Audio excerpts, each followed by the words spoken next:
Hello there, and welcome to my channel, Novice Modelling in the Midlife Crisis. My name's Andy, and today I'm going to do you a quick what's in the box kit review on my vintage AIRFIX Swordfish in the 172 scale, and it's kit number 02071. Now, this particular kit, I actually didn't really intend to buy a swordfish. But I actually bought something else, and the eBay seller was selling this as well, and I thought, well, if I'm paying £3.50 postage for my Tamiya JU57 Stuka, I might as well have this as well for the same postage, and it actually cost me £9.89. Now, I've had a look online, and the current AIRFIX offering of the swordfish, which is a mould that was actually produced in 2012, actually goes for around about 20 quid. So, although this is kind of ancient, well, I think it was a reasonably good buy for a plane that I probably wouldn't have otherwise. So this particular one, according to the box art, according to the website ScaleMates, the box art was introduced around about 1990. So we can say that this is 34 years old. So it's a pretty old looking kit. The mould though, well, according to ScaleMates again, the mould was originally produced in 1958. So even when it was new, it was technically a 30-year-old sort of mould. So we can expect it to be pretty different from the current AIRFIX offering or a lot of other sort of modern kits. So let's get this ancient biplane out of its box. Now we'll have a look at what we get. I do apologise about the state of my hands and my nails. I've been fixing one of my friend's bikes today. He kind of turned up with a bottle of wine and a sad looking look on his face and persuaded me to help him out. So I'm going to read out the blurb first. That's what I normally do. So here we go.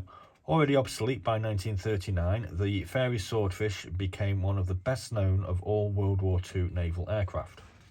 The string bag, as it was called, served on all fronts throughout the war and took part in the raid on Taranto, the Battle of Cape Matapan and the sinking of the Bismarck, where the bravery and determination of the pilots made this fabric and bracing wire biplane an enemy to be feared and respected.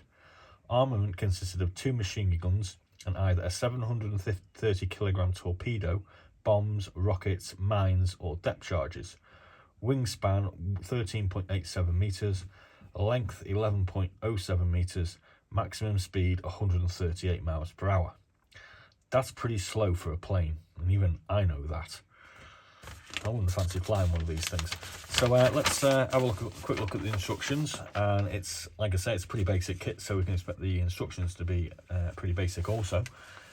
First off, we're going to put the 2 sections of the wings together, and then we're going to do the cockpit. Look at this, we've got some figures. Hey, great. Then we're going to put the fuselage and the cockpit together, and we're going to put this Lewis gun on the back. Then we're going to assemble the tail section. Then we're going to mount our wings and our fuselage together with the wing supports. Then we're going to have a crack at putting the engine together.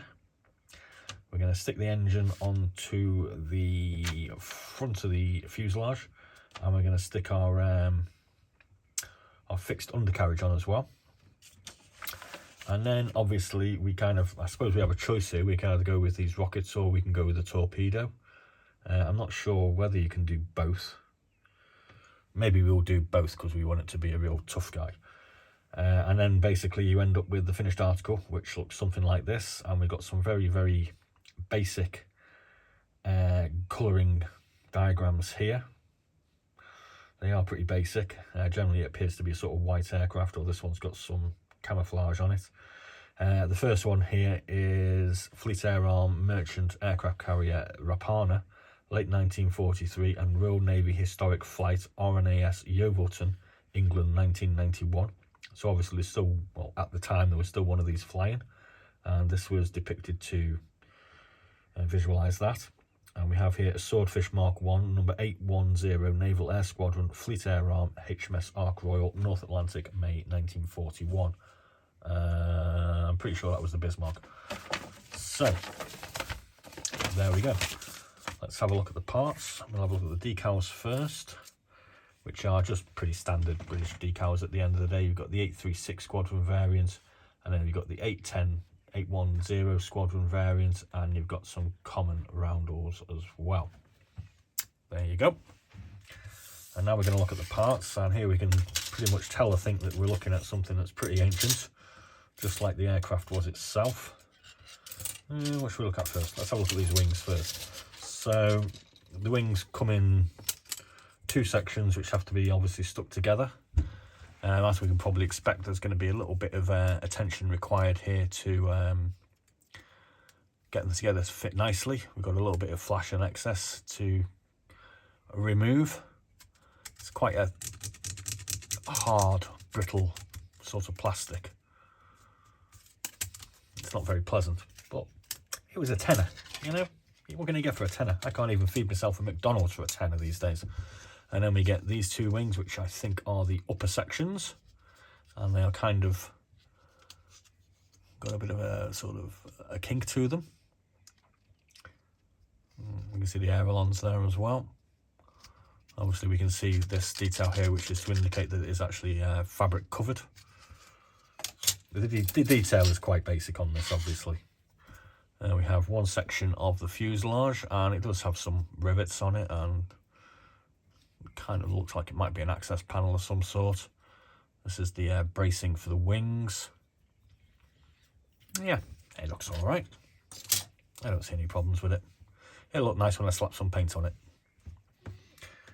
And here we have another sprue, and we can see our pilot and our rear gunner.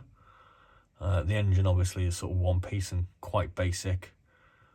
The propeller is kind of very ordinary looking, and these rocket pylons, they look quite dull as well, I suppose.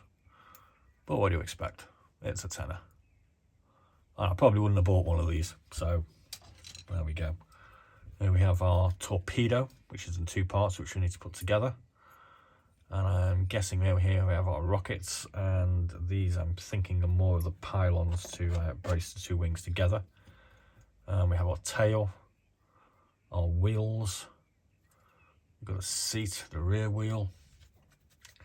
I haven't seen anything that looks much like any sort of console or anything like that, any dashboard, any sort of control columns or anything like that.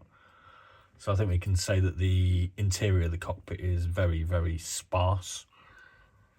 But at the end of the day, I'm quite happy with it. And I'm giving you the opportunity to have a look at something that's 30 odd years old. So it's pretty special.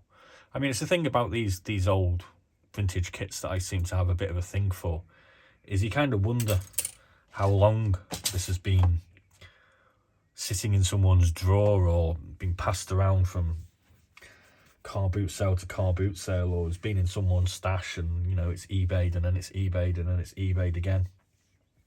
And I think it's nice just to put these things together. You know, I am a novice, obviously, so my effort at putting these things together is not going to be perfect, but it's nice to have them painted up and nice to actually have a look at them and see how good they were or how good they weren't, I suppose you could say. So as per I've hinted at recently, I do actually have about 325 kits in my collection at the moment, so we're going to be trying to do one of these what's in the boxes every day. I'm sorry if it's a bit repetitive, but you know, some of these kits are interesting, some of them are quite standard, and some of them are quite well, quite interesting. I do have a couple of interesting kits, believe you me. So we'll continue on with this, and I'm going to be doing returning to my quick build Spitfires next week. Hopefully finish those off. So we're going to be doing some more painting. We've been doing some painting today, and we've been fixing a bike as well. So thanks for watching. Please do like and subscribe, and follow me for my novice model building ride, and a lot of what's in the boxes. Be seeing you.